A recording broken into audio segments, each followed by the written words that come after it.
think your dad is saying right now, looking down on this, as you guys are going for a three-peat?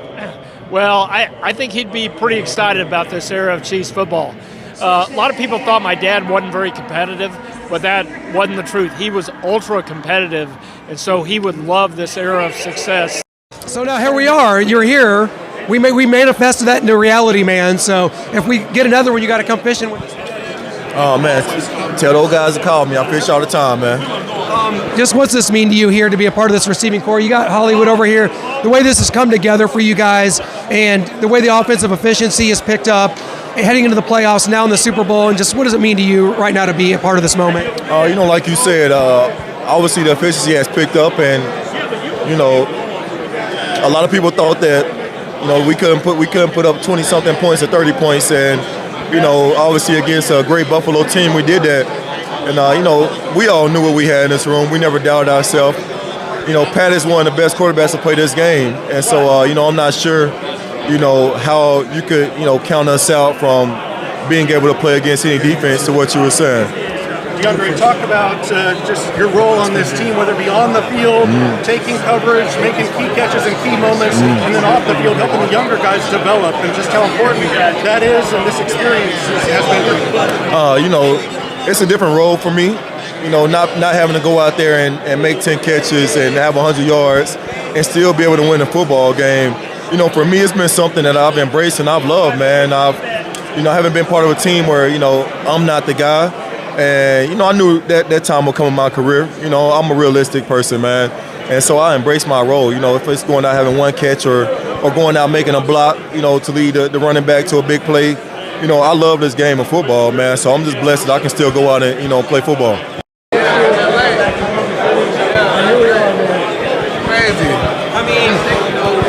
At that time, we asked you, we said we wish you were back in Kansas City, and you kind of echoed that sentiment. So here we are 3 years later. Does it kind of feel full circle right now? It does for us as fans. Oh, yeah, for sure. It's definitely full circle, man. I didn't think I would be back here playing football, and honestly, I'm grateful for it, the opportunity, so I'm just trying to make the most of it. Do you feel like Chiefs Kingdom as a whole, are you surprised with the way that they've completely embraced you and welcomed you back? And, a lot of people say, hey, the Chiefs are going for their fourth Super Bowl in 6 years, but we really want to get one for Kareem, want to get one for Deandre and the rookies as well, man. How does that make you feel? It makes me feel good, man. It's a great culture here, man. It's a big family. Everybody, cares about each other and plays for each other. We play for the guy next to each other, and honestly, it's just grateful. I'm grateful to be back here in such a good, community culture, and be able to have a chance at the Super Bowl ring. Kareem, there's that video of you on the side of the road saying, "Man, I should be in a Super Bowl right now." And to go from that moment to where we are here, can you just take us through that journey, thinking about the opportunity gone by, and here you are about this season. You've been so huge all season long for this team, relying on you when the check went down, and here you are about to cultivate one of the biggest moments in your life. Honestly, yeah, it was definitely a rough time, man. I was going through a lot of things then. I felt like, the career was almost over at that time, and I had to lock in and figure it out, and couldn't feel sorry for myself, and just had to go work and believe in myself that I could come back and, be the player I once was before. So that took a lot of time and effort. I appreciate my family for being there with me, and I appreciate guys like my track coach, Matt Luck, and just everybody who's in my circle. You keep talking about you'll do anything to help this team win. What would it mean for you to get in the end zone and score a touchdown on the biggest of stages? I mean, it'll mean everything. That's something that will forever be remembered, man. It's something that, not a lot of football players get to do, score a touchdown at the Super Bowl or even make it to the Super Bowl. So that's something that I really, will try in all my power to do just to win the Super Bowl. Last thing here, Kareem, it's not even a question. I just want to say, for us, we are so happy for you, man. We can't be more excited about your journey, getting back here and a chance to win the Super Bowl, man. Go get it for us. Yeah, thank you, man. Appreciate that. Hollywood, coming to a new team, getting injured early on preseason. People know the physical aspect about coming back, but how do you stay mentally in tune so you're ready to hit the ground running when you come back? Man, just putting your faith in God, working hard, and really just getting back to just playing. Once you're out there playing, you know, the rest take care of itself. Last thing for me is just the Hollywood Brown 5 Twitch streams. They're chill vibes. What can people expect? Everybody go follow Hollywood Brown 5 on Twitch. What can they expect when they go into a Hollywood Brown Twitch stream? Man, we got a good community over there on Twitch. I streamed a little bit behind the scenes the other day. So I just try to give, you know, people a glimpse of, you know, what we do on a day-to-day basis. Perfect. Thanks a lot. Go for that three-peat, man. Samaje Perine, to be here and kind of seemingly here in Kansas City embracing your role in this running back room.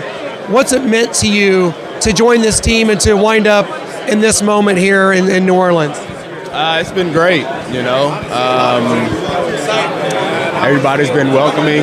Everybody's been, you know, open and honest, and it's been a fun time. It's been a fun year. I mean, you've talked about this ad nauseum over the last couple of weeks with the 3rd and 9. To be as open as you were and to have to make that move in the open field knowing you couldn't go out of bounds, to stop the clock there, just kind of what was going through your mind knowing you had to kind of make a man miss in the open field, and it was kind of all on you there.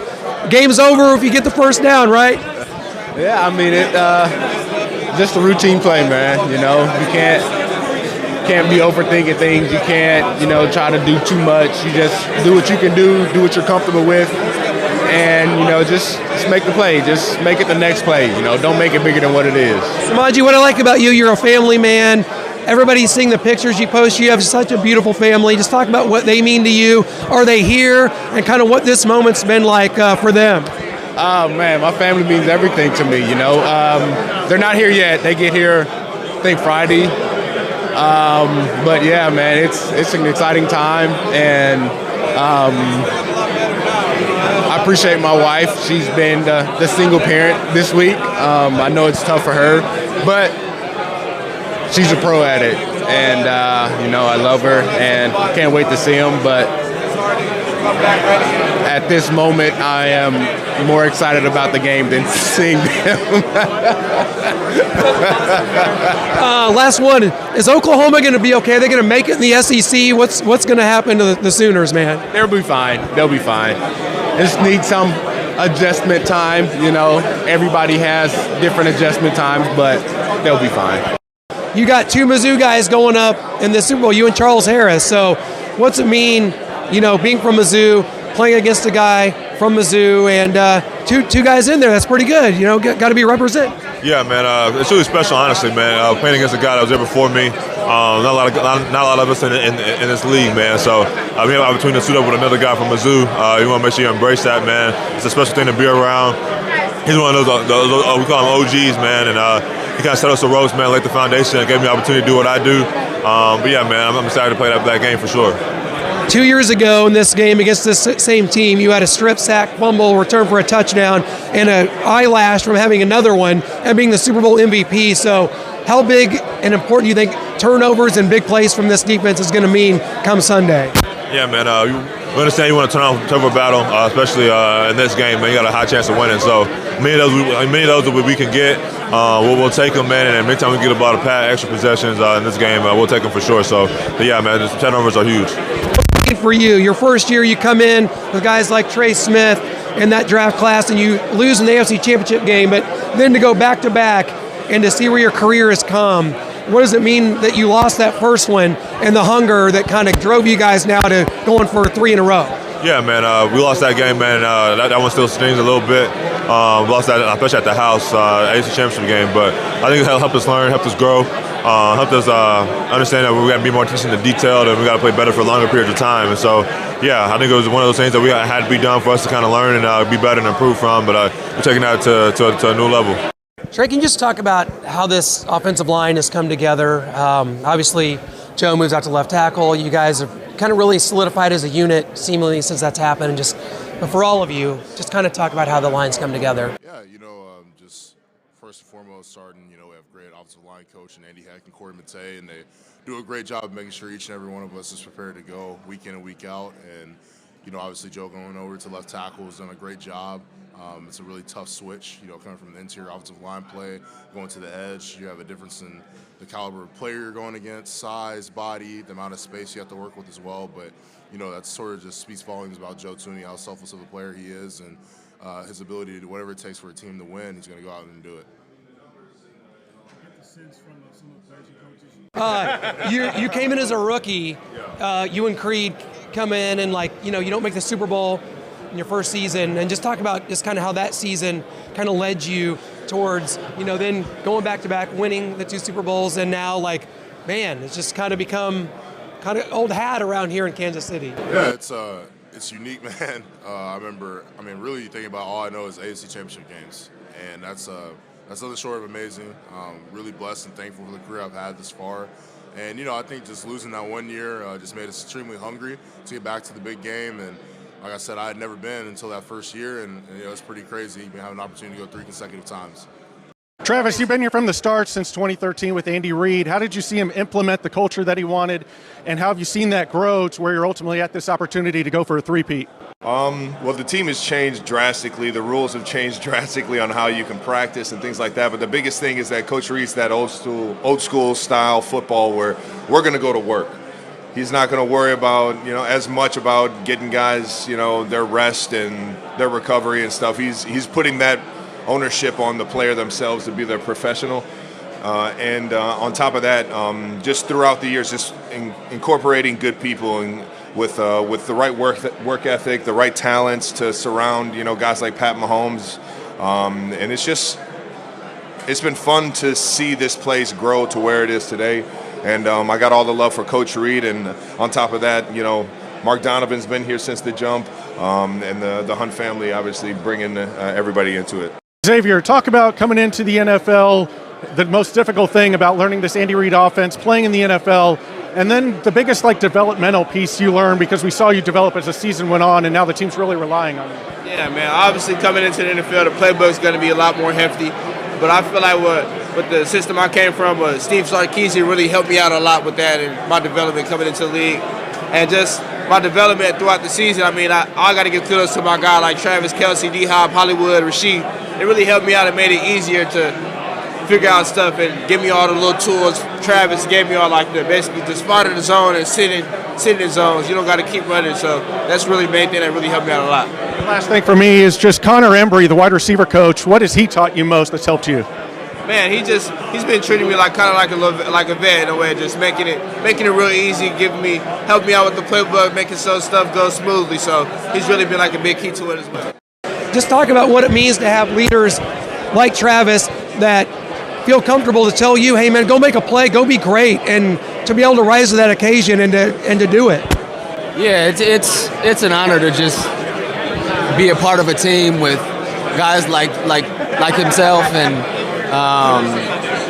a little nudge is all you need, and to have guys who have been here before, who have done it before, and have just found success in this game. I'd be a fool not to be a sponge and take any coaching point that they can give me, because at one point they were in my shoes as well. Is there a little pressure there? Hey, go be great, don't fair catch it, but you're oh man, I gotta feel this in traffic and try to make something happen. Was there pressure involved, or you're hey, I got a lane, I can do something with this, and just trying to see the field and see what you could do? I'm a firm believer that pressure is solely inflicted by yourself. And so there was no pressure from him saying that. There was no pressure from the game. It was just I needed a little nudge to man, let's get going, right? You only get so many opportunities to go back there and feel the punt, feel the kick. So, when those opportunities come and you have a chance to flip the field, I definitely need to take advantage of that. So 2 years ago, Kadarius Toney had the longest punt return in Super Bowl history against this team in the Super Bowl. So no pressure, but Nico, go be great. Go be great. I'm going to go do that. Just talk about your journey, man, from practice squad to trying to find your way onto this roster, and now to be here on the brightest of stages and to play such a role in this team getting to this moment. Man, it's a dream come true. And, really what I've realized is that God's timing is perfect, and his timing is so amazing. And, I'm just so glad that I trusted in him kept my head down, and just continued to put one foot in front of the other. It's so hard to see the light at the end of the tunnel when you get caught in the monotony and you get let down so many times and you face defeat so many times. But standing here today, I'm stronger than ever, mentally, physically, emotionally, spiritually. And that's really just how I know his timing is so perfect. So much, Nico.